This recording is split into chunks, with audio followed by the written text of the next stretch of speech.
Firing po, press mo to, tutok, unsafe, firing.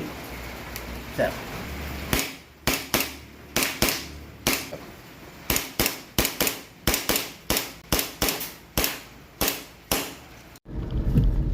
Okay, good day mga ka-airsoft, good day mga kabigman. Ginabi na po tayo. Okay, pero ayun, papunta pa rin tayo ngayon. Sunday kasi ngayon, no? So, ang journey natin, papunta tayo sa ating ka-airsoft dito sa Talavera, Nueva Ecija. Anong lugar? Baluga. Baluga. Talavera, Nueva Ecija. Kagagaling lang natin sa Tarlac, sa ating ka-airsoft na si Tatay Tino. Okay, ngayon diretso tayo rito from Tarlac to Nueva Ecija. Samahan niyo ako mga airsoft sa ating biyahe. Tapos kakaliwa.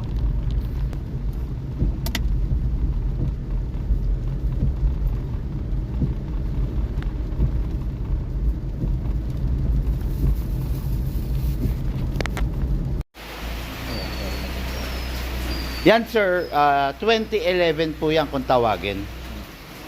Ito mga Glock. Ito po Beretta. Ito po 2011. Yan. Ay, dito po. Glock din po ito.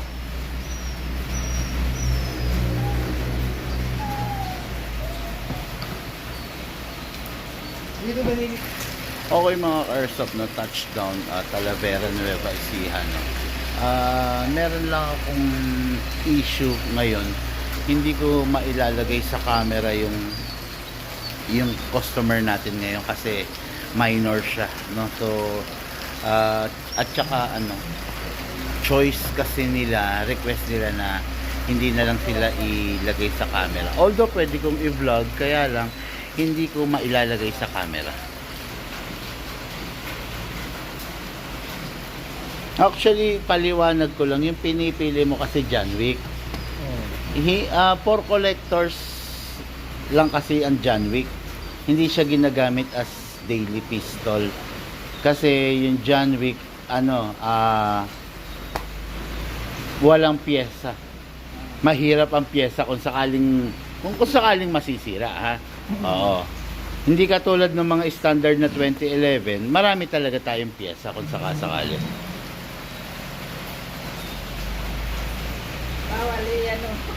Yan, 1911 po yan. Siya papiliin mo Po, kung anong 1911. Ito po, 2011. Magkano po na may gano'n? Kung gusto niyo naman ng 1911 na modern, yan, ito po. ito Nico, maganda. Yan, maganda talaga to. Ayan, sir, hawakan mo, sir. Yan. O, yan talaga naman. Maganda yan. Naku po. Ano siya? Isaga magbebet. Dito ba magkano ba? Kayo po. Ilang PPS na? Ayun na. Dito na. Ito babunso. Yun na yung ganda nga. Maganda nga rin. Yung mga sight po niya, hindi po optic. Hindi po optic. Common lang. Tsaka, yun nga ang downside niyan, mukhang laruan. Wala namang ganito sa tunay na baril eh. Isa na lang ito. Kapag pili kasi sir, para hindi ka mahirapan ganito, alamin mo kung saan mo ba gagamitin. Kung gagamitin mo as competition, kuha ka tayo ng competition pistol. Pero kung gagamitin mo as pang-alis ng stress, kumuha ka ng something na malakas. Kasi hindi maaalis yung stress mo pag hindi malakas eh. Dagdag siya sa stress mo. Ay, di ang yan. Opo. Tapos, compare mo dun sa iba, yung iba kasi 27 rounds lang. Ito 30 rounds. Apo, naka-extend po kasi. Pero kung mapapansin nyo, parang single stack lang, di ba? Pero dual po yan. Kayong mag-apura. Pwede naman kayong maningin-ingin. Sa tingin Kung pati ba't may bala mo dito? Binili ko na umisan eh. Freebies po yan na bag, na tactical bag. Nagkataon lang po na naubos yung bag namin. Mga after 1 week po, ipapashipping ko po. Sagot ko na po yung shipping namin. Libre po yun. Libre po yun. Kasi natin, kasi po, inilapag po ng paganito. Pag paganito po, napipindot po ito. Meron pa. Apo, mali po yun, no? Kaya pag ilalapag po natin, the other way around. Apo, extended po kasi ito eh. Ulitin ko po, pag inilapag po ng paganyan, nadiin po ito, lalabas po ang magazine. Okay po.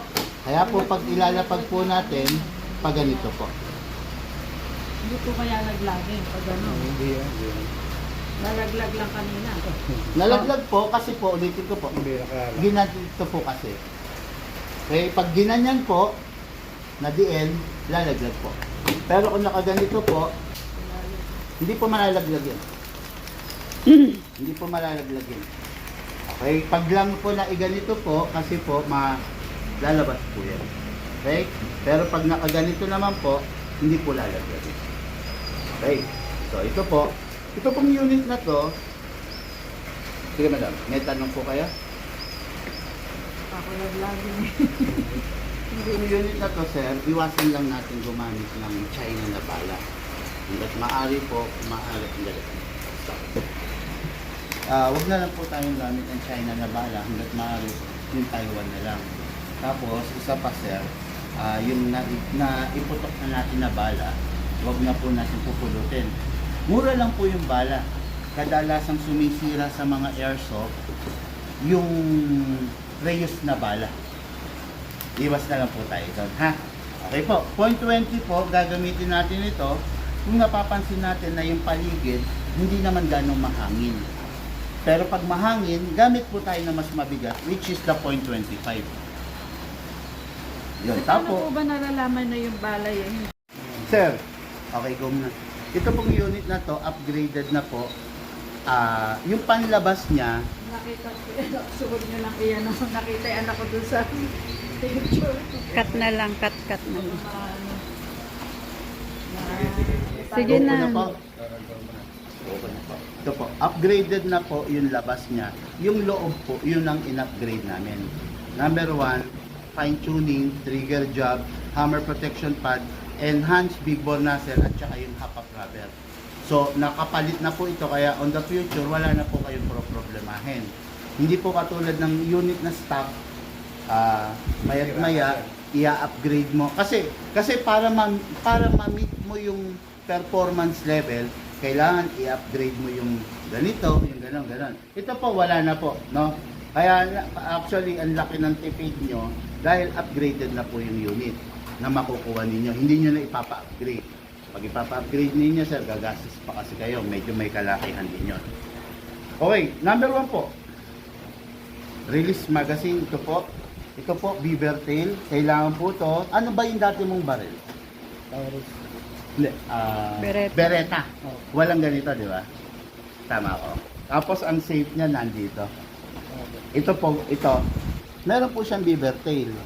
Hindi siya puputok, halimbawa nakakasa, hindi siya puputok kung hindi mo napipigato. Safety features yon na nilagay sa unit, no? Tapos, ayan o, hindi siya puputok. Okay? Tapos, ito yung safe niya. Pag naka-safe, hindi mo siya makakasa, hindi rin siya puputok, kahit pigain mo to. Pero once na in-unsafe mo at piniga mo to, puputok na po siya. Okay? Kaya kailangan, magiging ano po tayo, aware tayo dun sa current status ng unit. Pag nakababa to, every time na nakababa ang hammer, good to go, ready to fire. Okay, sir?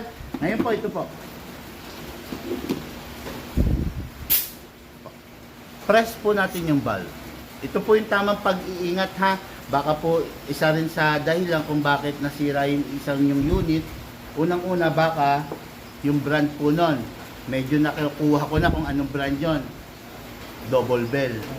Double bell, di ba? Yung double bell, siya po yung pinakawalang kwentang airsoft sa atin sa Pilipinas. Naka-vlog po ito, ha. Hindi po ako magsasabi ng hindi totoo. Lahat po ng sasabihin ko sa camera, totoo po. Siya po yung pinakawalang kwentang airsoft, meron siyang libreng hard case. Tama? Yung plastic na hard case, may libre siya. Actually, yun ang pambulag nila, yung hard case. Pero nakita mo, buo pa yung hard case mo, sira na yung unit mo. Diba? Pero dito, hindi tayo ganun, sir. Pindutin po natin yung valve. Ito po. Output valve po ito kung tawagin. Pindutin po, saka natin isprayan. Okay? Yan po yung tama. Tapos, taob po natin. Ito naman po yung inlet valve. Spray po. Yan. Okay na, sir. Dalawa po. 1, 2. Okay? Ngayon, sir, sa unit po, kasa natin, i-lock mo to manually. Okay? Dun sa double bell mo, hindi ka nagsisilicone oil, di ba? Opo. I-lock mo manually, isprayan mo po rito sa ilalim. Okay? Sprayan mo rin po rito. Ito po yung itim. Yan. Okay. After that, hatak, rest. Okay? Huwag nyo pong hayaan nakababad na nakaganito. Hatak. Huwag nyo na pong hatakin to kasi mabubungi po siya eh. Mauupod. Hatakin mo na lang to, automatic bababayan. Tapos rest. Okay? So, dako na po tayo sa green gas. Ang ginagamit mong green gas dun sa double bell mo, ano? Number 12, number 14. Ay, hindi nyo alam. Ito, ang gagamitin mong green gas, number 12 palagi. Huwag kang gagamit ng number 14 kasi yung number 14, design yon sa mga high-end na pistol at saka sa mga rifle na gas blowback. So, kung pistol lang na mga hindi naman high-end, kumbaga mid-category up to budget meal, number 12 lang. Okay? Number 12. Huwag kang gagamit ng iba, sir, ha? Silicone oil po yan. Design po talaga yan for airsoft. Hindi po yan WD-40. Okay, sir, alisin natin. 1 canister is equivalent to 50 na magazine. Okay, each magazine can fire up, ito na lang. Canister, upside down, ganyan ka mag-refill. Hindi pa ganun ha, hindi rin pa ganun. Pataob, tapos sakto mo, then press down. 2 seconds only, sir. 1, 2. 2 seconds only kasi yung unit is upgraded. Pag hindi upgraded, ilang seconds ka naggagas dun sa double bell mo? 5. 5. Sa akin, 2 seconds lang, sir, ha? Lalong-lalo na kung naglalaro ka, katanghalian tapat, mainit, 2 seconds lang. Pag ganito, malamig, ayaw ng airsoft to. Napapansin mo yung magazine mo, mabilis lumamig. Lumalamig, di ba? Pag malamig na yung magazine, ibig sabihin yung gas sa loob natutulog. Normal na lumalamig pag ganito kalamig yung panahon. Okay? So, meron na siyang gas, may silicone oil na. Maglagay na tayo ng bala. May ganito ka? Wala. Ang silbi nito para mabilis ka makakapaglagay ng bala sa magazine. Pag wala, isa-isa, di ba? Pero ito, hatake mo lang to pababa, sir. Ito. Iwasan mo lang pong mabitawan to kasi baka mabasag po ito. Itong tawagin to mag-grip. Ito po yung nagko-control sa bibis para wag siyang tumalsik. Okay? Hatakin pababa para safety, your other thumb ilagay mo rito habang hinahatak mo. Para kung mabitawan mo siya, dito po siya tatama, hindi rito. Okay? Hatak po. Hatak, dire-diretso all the way. Dahan-dahan, siguraduhin mong hindi mo mabibitawan. I-lock mo. Pump lang po. Mas mabilis po. Maximum rounds po nito is 30 rounds. Pero ang recommended ko, laging -5. So kung 30 rounds, 20 to 25, yun lang ang ilalagay mo. Kasi pag sinasagad mo, ang tendency, itong spring mo, manghihina eventually. Okay? Sige, ito na.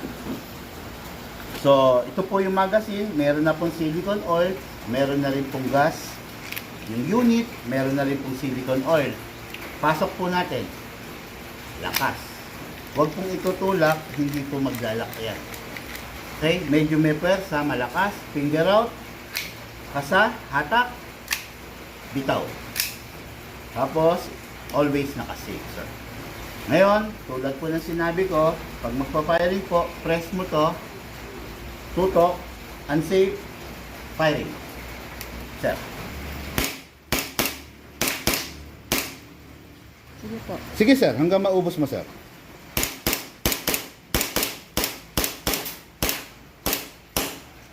O, yun. Diba? Kasi, parang tunay na barel.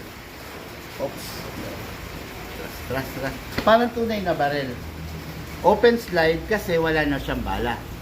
Yung susunod natin gagawin, pag wala ng bala, nag-open slide na, release the magazine first. Then, release the slide.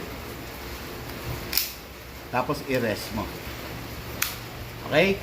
Huwag mong gagawin to. Pag nag-open, i-release mo to, tapos i-rest mo. Delikado yun, sir. Kahit sa tunay, mortal sin na matatawag yon. Okay?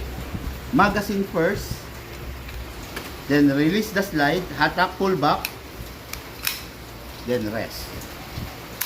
Okay? Tapos, yan. Bago ako umalis, paliwanag ko muna, itong unit mo capable of upgrading. Merong rail dito. Kaya lang, eventually, kung nangangarap ka maglagay ng scope, hindi siya capable of that. Tsaka huwag ka na maglagay ng scope kasi masasayang yung optic mo. Di ba? Mas maganda ring matuto ka dun sa conventional na sight habang nagsisimula ka. Tapos, yung unit, pag gun ban, alam mo naman, di ba? Dahil compound to, okay lang na maglaro-laro ka rito. Pero pag gun ban, hanggat maaari, huwag ita-travel. Nagets mo, sir? Ayun. Tapos, ayun. Kaya pala na kanina, hinahanapan ako ni madam ng case. Nalilito ko kung hinahanap niya yung karton o yung hard case.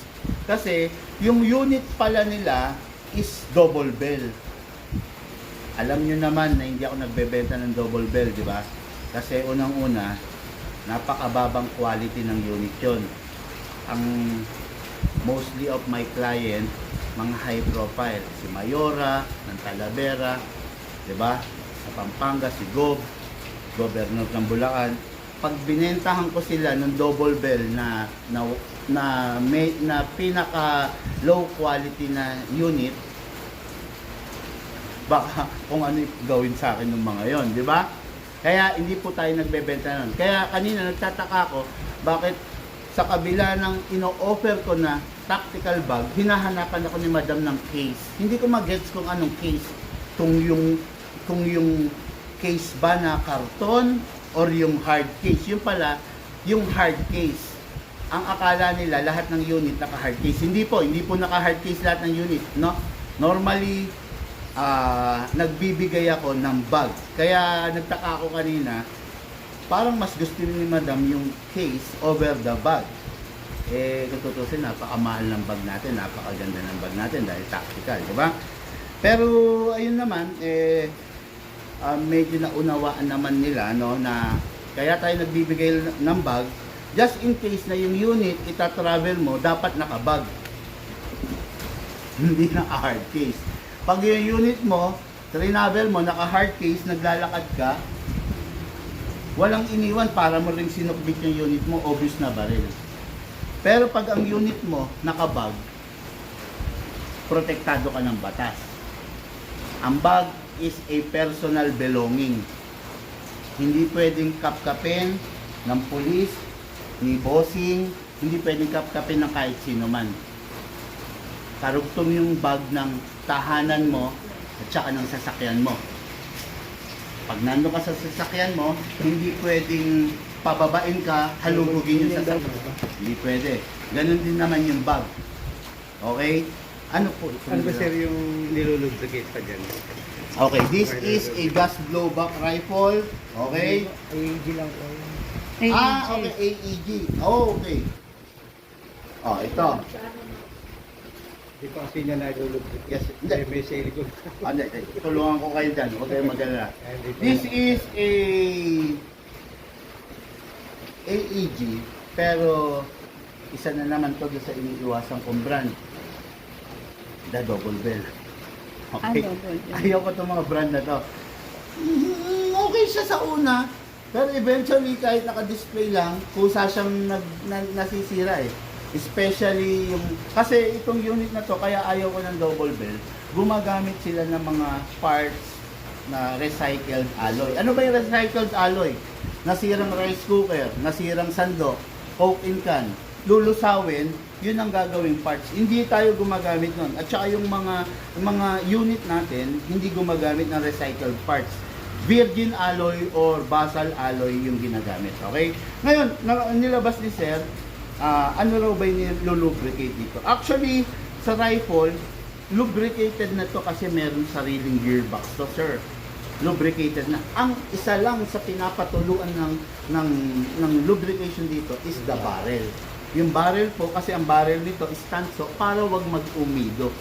Yung, di ba sir, familiar kayo kahit mga tanso, parang may kalawang siyang sarili niya, di ba? Yung kulay berde. Pag yun po kasi gumaspang yung barrel, hihina na po yung unit natin. So, once in a while, patuluan mo lang, sprayan mo lang yung silicone oil, okay na po yun. Wala kaming ganyan. Hindi, actually ito po. Ayan. Libre na yan. Hindi po libre yan. Pang po to sir ha, napansin ko lang maluwang. Hindi yan sa sila na. Loose thread. Hindi. Hindi yung thread. Yung thread yung baka yun. Loose thread na. Loose thread na siya. Loose thread na ba talaga? Okay. Ayun. Loose thread na. Binili lang niya sa Shopee nung dulo na yun. Ayun, no? Sira na. Ayun. Ganun po doon sa online, sir. Siyempre, pag nakabili kayo sa online, okay, yung itsura niya. Kaya nga nagpersa eh. Apa? Ayaw matanggal. Hindi, ganun po yun. Kasi kung original po ito, tulad po ng mga gamit namin, hindi po ito malulost thread, sir. Makikipag-away tayo dun sa thread, pero hindi siya malulost thread basta. Nasira na. Yun, nasira kasi, yun lang yung sinasabi ko kanina. Recycled alloy po ito. Itong nabili niya sa Shopee. Mostly naman po sa online ganyan. Tapos, yun lang naman po. Minsan kasi itong mga unit na to, na China na to, kahit anong ingat mo, Tagal na yun. talagang nasisira. Hindi naman. Hindi, kasi sa akin, sir, ang matagal, 20 years. Kasi yung unit ko, 20 years ago, gumagana pa po. Ngayon po, yung unit lifetime warranty, tapos sa bala, hanggat maaari, boss, kung maaari, no? Actually, ito, hindi nyo dapat gamitan to ng 0.30 kahit China. May hihirapan yan. Sa 0.20, 0.25 lang. Tapos, ang sumisira mostly sa unit, yung bala. Ingat na lang po doon, no? Tapos, wag pong papabayaan na maglalaro. Di ba wag ka na maglaro kung hindi mo siya may spray ng silicone oil. Kasi, walang iniwan yung sasakyan ni daddy mo, ni tatay mo. Papakarga mo ng diesel. Pero wala siyang engine oil, masisira sir, di ba? Kailangan may engine oil, may transmission oil, may gear oil yung differential. Ganon, yun. Ganon din sa baril natin. Nilagyan mo ng gas, walang silicone oil. Gagana siya, pero pasira na siya.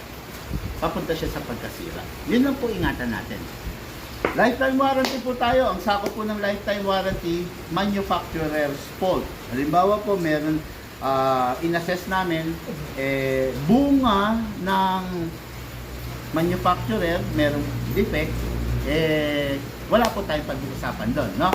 Pero po, halimbawa po, yung unit na bagsak, nabasag po ito, hindi po sakop ng warranty natin yun. Although, pre-repairing po natin kasi meron naman po kami mga parts. Kaya lang po, hindi po free yon yung parts na ilalagay. Yung service po, free po yon, wala po magiging problema. Okay po? Halimbawa po, yung magazine po natin, nalaglag, nabasag po ito. Misuse po yon. Hindi ba nabili sa online? Huwag po kayo masyadong umasa sa online, sir. Nandito po ako bilang dealer nyo. Pag may problema po kayo, tawag kayo sa akin. Pwede consulting. Pwede po. Opo, wag po yung meron kayong bibilin online agad. Paano kung hindi siya fit? Sayang. Mas madali po sa akin. Tatawag lang po kayo sa cellphone. Meron ka ba nung ganito? Mas madali po yun, di ba? At least po, yung ipapadala ko is talagang 100% compatible. At tulad po nito, magkano bilhin nyo rito sa online? 700? 1,000? Ito lang. Ha? 600. Di nagsaya ka na ng 600 pesos. Di ba? Walang kakwenta-kwenta, oh. Loose thread ko. Di ba? Sayang 600.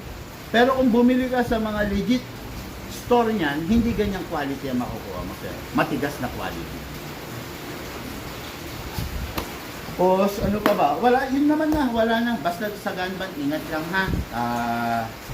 Bata ka pa, kumbaga, kailangan maging disiplinado. No? Yun lang naman. Tapos, sa green gas, 12 kg lang ha. Wala naman na. Yun lang. Thank you. Bo,